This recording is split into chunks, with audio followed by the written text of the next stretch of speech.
Well, like we talked about earlier, Broncos country, the NFL has decided to lay the hammer down on Kareem Jackson once again. According to this tweet right here from Tom Pelissero, the NFL is suspending Broncos safety Kareem Jackson for 4 games for repeated violations of the player's safety rules after his hit on Joshua Dobbs on Sunday night.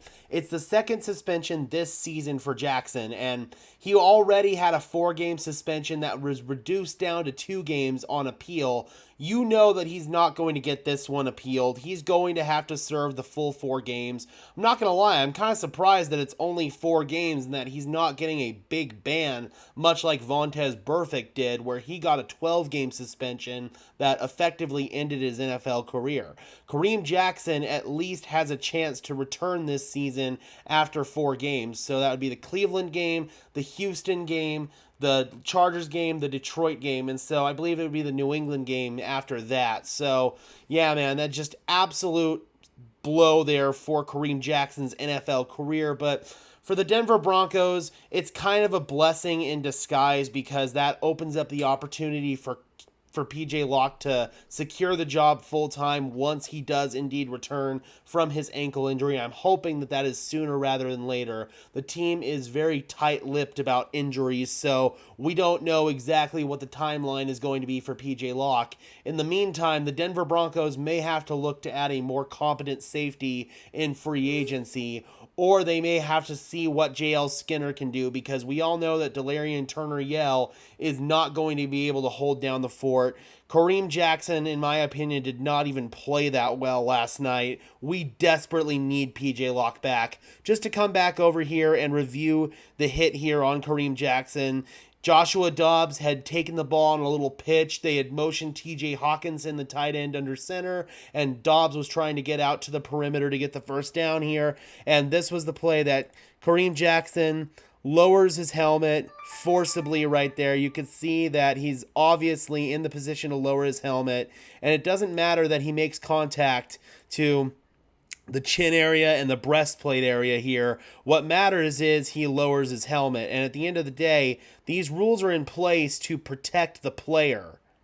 I mean, we've seen players such as Ryan Shazier get injured by lowering their tackle or by lowering their helmet to tackle and using this spearing motion. This is basically to try to take this tackle out of the game to really protect defenders more so than offensive players.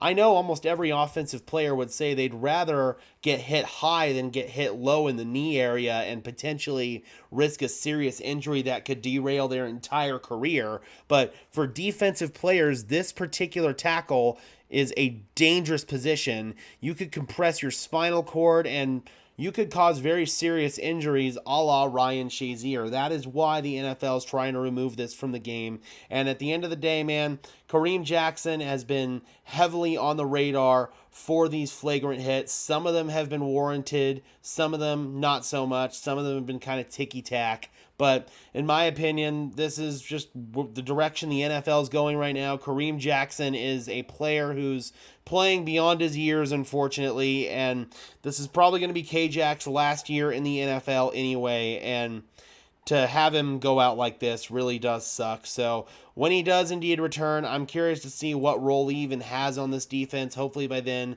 PJ Locke will be back. But overall, guys, for Kareem Jackson, definitely a sucky way for his career to potentially end. All right, Broncos country, I'm curious about your thoughts on the NFL's decision to suspend Kareem Jackson for 4 games. Drop those comments down below, guys. I would love to hear your thoughts as always. Be sure to leave a like on this video as well as subscribe and ring the bell so these videos appear in your notification feed. I would really appreciate it, guys. Those are 2 free and easy ways to show your support. Helps tell YouTube's algorithm to push us out and helps us get seen by more and more members of Broncos country just like you and me. And until next time, guys, I am your host, Gage Madrid, saying peace out.